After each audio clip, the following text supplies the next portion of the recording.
Ejemplo 5.7. Ángulo de peralte.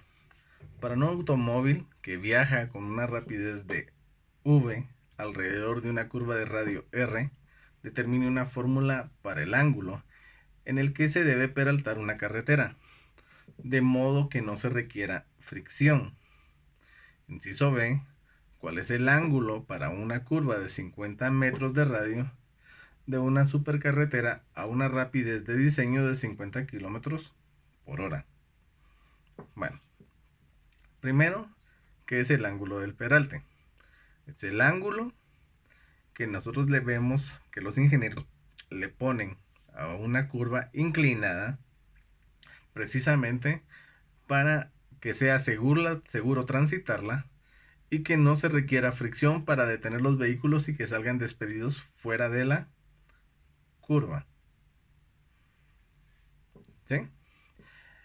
Y la velocidad de diseño es la velocidad que ayudó para determinar qué ángulo es el que precisamente es el que debo de colocar y es el que nosotros normalmente vemos en las señales de tránsito cuando nos están explicando, cuando nos están sugiriendo a qué velocidad la debo de transitar. Bueno, primero veamos cómo es que se calcula, cómo es que se opera. Para ello lo primero que vamos a notar es lo siguiente. Las fuerzas son peso, la fuerza normal, y nosotros vamos a observar que, a diferencia de lo que hicimos en el capítulo 4 de dinámica, acá nosotros el plano cartesiano no lo vamos a tener inclinado, sino que lo vamos a tener en su forma normal. Eso es lo que se hace con las curvas que están peraltadas. ¿Por qué es que se hace así?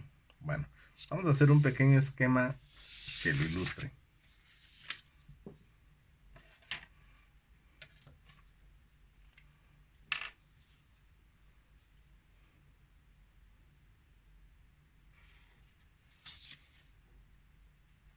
Supongamos lo siguiente.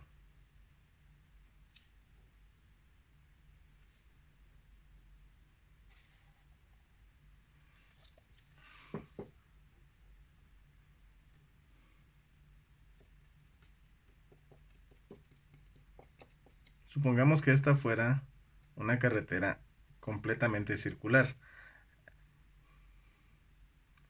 Voy a tener aquí un vehículo, ¿sí?, cuya fuerza normal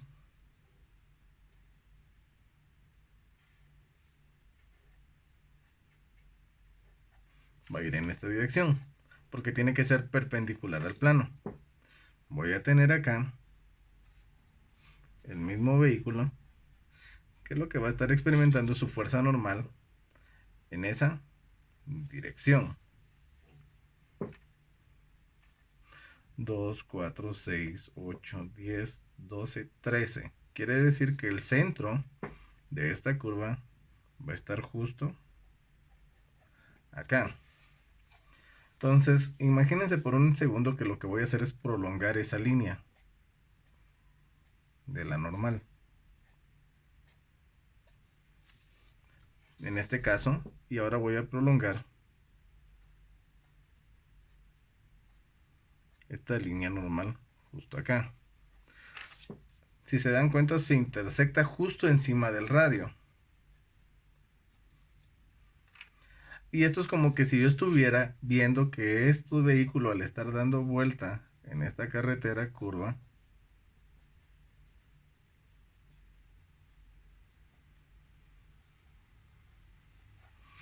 estuviera produciendo un giro de esta forma. Las curvas peraltadas, si se dan cuenta, prácticamente me proyectan una especie de cono, donde la inclinación de la fuerza normal y la fuerza normal, lo que me van a decir es que el movimiento circular es perfectamente horizontal. Esa es la razón por la que se dibuja el plano cartesiano y el diagrama de cuerpo libre de esta manera, porque el movimiento circular es horizontal.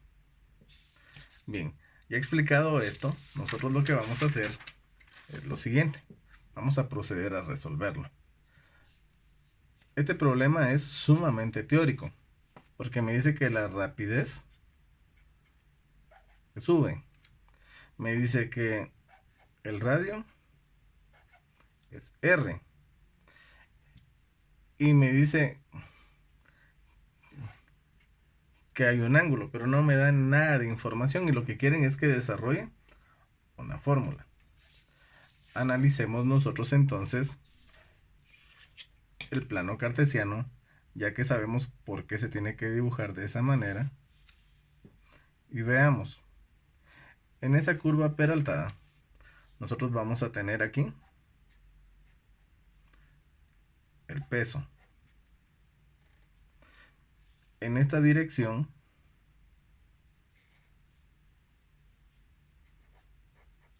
voy a tener la fuerza normal. El problema es que no puedo calcular el complemento del ángulo porque no lo conozco. Entonces aquí me dicen en este diagrama dónde es donde se repite el ángulo de la curva de Peralte. ¿Dónde se repite? Se repite en esta posición. Y por lo tanto lo voy a tener que trabajar de esa manera. ¿Sí? Continuemos entonces. Esas son las únicas dos fuerzas que nosotros tenemos. Ah, y por supuesto sabemos que la aceleración radial va en esa dirección, es completamente horizontal. Bueno, sabemos que la aceleración radial es igual a velocidad al cuadrado partido radio. Por lo tanto, la aceleración radial sería igual a v al cuadrado partido r, usando los símbolos que me está dando el problema. Bueno, acá nosotros nos damos cuenta que tenemos aceleración radial. Necesitamos el peso para calcular la fuerza normal. Entonces vamos a hacer sumatoria de fuerzas en Y. Es igual a masa por aceleración en Y.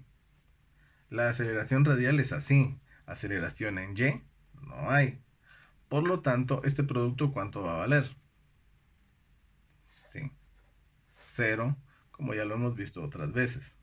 Y ahora voy a tener fuerza normal en Y menos peso igual 0. Si yo conociera este ángulo de acá,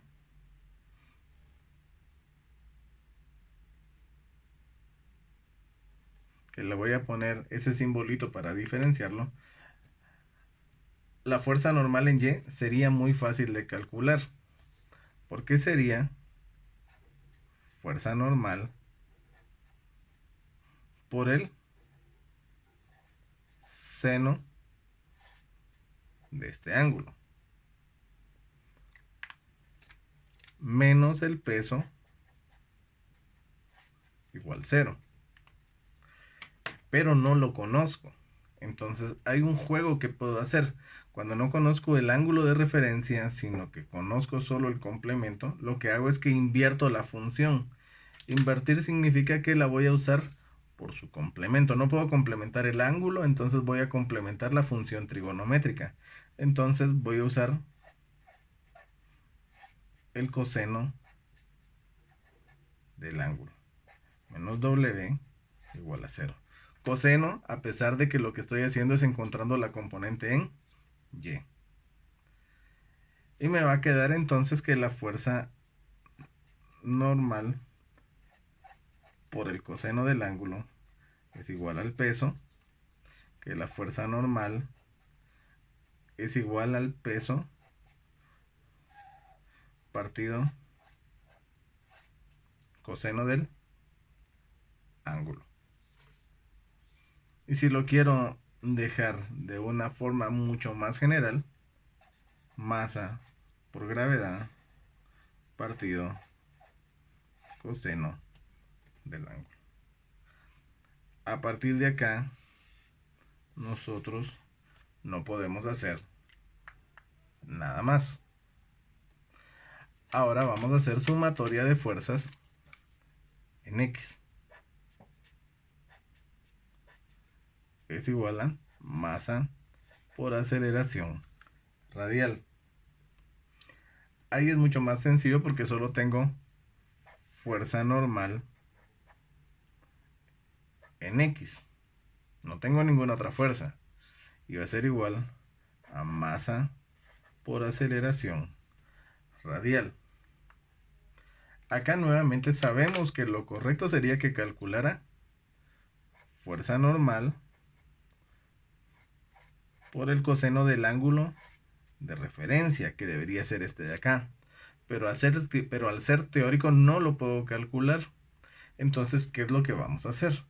Vamos a sustituir esta parte de acá por el complemento de la función trigonométrica por seno del ángulo, el ángulo que está acá, quedándome fuerza normal es igual a, fuerza normal por el seno del ángulo es igual a masa por aceleración radial. Ojo, pero sabemos cuánto vale la fuerza normal. Entonces lo que voy a hacer es proceder a sustituir esto acá. Y me va a quedar masa por gravedad dividido coseno del ángulo por el seno del ángulo es igual a masa por aceleración radial. Ok, tengo masa de este lado multiplicando, tengo masa de este lado multiplicando. Estas masas se pueden cancelar. Y me va a quedar solo gravedad por el seno del ángulo y dividido el coseno del ángulo. Esto lo puedo reescribir como gravedad por el seno del ángulo dividido el coseno del ángulo es igual a la aceleración radial. Pero resulta que esto de acá es una identidad trigonométrica y lo puedo reescribir como gravedad por la tangente del ángulo es igual a la aceleración radial. Pero la aceleración radial es igual a b cuadrado partido r.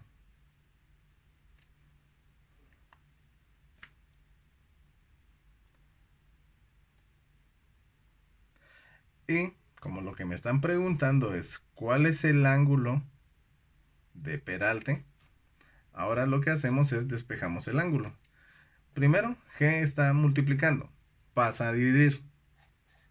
Tangente del ángulo es igual a v al cuadrado partido r por g. Y como quiero el ángulo es igual a la tangente inversa de v al cuadrado partido rg. Y esta sería la respuesta del inciso A. Esta fórmula es bien importante porque esta fórmula nos va a servir siempre. Ahora analicémosla para entender y tener bien claro qué es lo que vamos a utilizar. Esta fórmula es para calcular el ángulo de peralte de una curva que no requiera de fricción. Esta rapidez que está aquí, esta v, algo rara que dibujamos para distinguirla de la variable, la vamos a llamar velocidad de diseño. Quiere decir que cuando yo quiero calcular el ángulo, lo primero que tengo que hacer es pensar a qué velocidad quiero que se maneje en esa curva, a la cual le debo de conocer el radio y la gravedad, que va a ser un valor conocido. Entonces esta fórmula siempre se usa cada vez que queremos encontrar el ángulo que le debemos de dar a una curva si yo quiero que esa curva se transite a una determinada velocidad que se llama velocidad de diseño o rapidez de diseño. Ahora resolvamos el inciso B. El inciso B dice lo siguiente. En el inciso B me pregunta, ¿cuál es el ángulo de una curva que tiene un radio de 50 metros y se quiere transitar a una velocidad de diseño o a una rapidez de diseño de 50 kilómetros por hora? Bueno, de entradita sé que la fórmula que tengo que utilizar es la que dedujimos en el inciso anterior y que nunca más la van a tener que volver a deducir. Se vuelve parte del conjunto de fórmulas que nosotros debemos de conocer. El ángulo de diseño es igual a la tangente inversa de la velocidad al cuadrado, velocidad de diseño, por el radio, dividido el radio, multiplicado por la gravedad. Esta fórmula, como les dije, ya comienza a formar parte de nuestro banco de fórmulas y la vamos a tener que utilizar siempre. Lo único que tengo que hacer es convertir los kilómetros por hora a metros sobre segundo, porque si no mi fórmula no va a funcionar. Calculémoslo entonces. 50 kilómetros por hora por 1000, que son los metros que tiene un kilómetro, dividido 3600, que son los segundos que tiene una hora, quedándome que la rapidez es igual a 13.8889 metros sobre segundo. Entonces ya que procedemos a calcular el ángulo, que es igual a la tangente inversa de 13.8889 al cuadrado, dividido el radio, que son 50 metros, multiplicado por la gravedad, que es 9.8. Si tienen una calculadora de estas, que es una 991S, todo lo pueden meter en una sola expresión como Shift Down. Ahí se recuerdan que cuando utilizamos nuestras funciones trigonométricas tienen que estar en degree y evaluamos la expresión completa. La tangente inversa de 13.8889 al cuadrado dividido 50 por 9.8. No olvidamos cerrar el paréntesis, damos igual. Y resulta que el ángulo necesario para que una carretera se pueda transitar sin necesidad de la fricción a 50 kilómetros por hora es de 21.4884 grados. Y eso es todo.